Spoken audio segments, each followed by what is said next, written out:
از اینجا میاد میرسه به این قسمت. ببین از این یکی نخ میشه. خب این نخه اینوری این نیستا، این یکی نخ شده. ببین اینجا هم نخش هست از این سمت. ببینید این نخ داره، درسته؟ این نخ داره. ولی اون یکی دیگه ببینید از اینجا اومده، این یکی دیگه نخ نداره. ببینید این یکی که این سرش میاد اینجا رو میبینید دست منو میذارم. ببینید این رنگ مشکیش از این ور بگیرین، از این سمت. ببینید درسته؟ نگاه اینجا یه نخ مشکیه. درسته؟ اینو ما چند تا گره میزنیم، اینو داریم.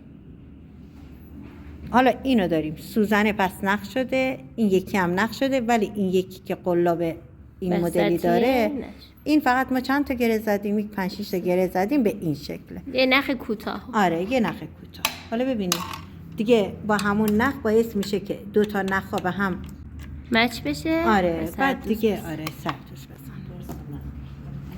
3 نخ رو تبدیل به چی کردیم؟ 2 نخش کردیم.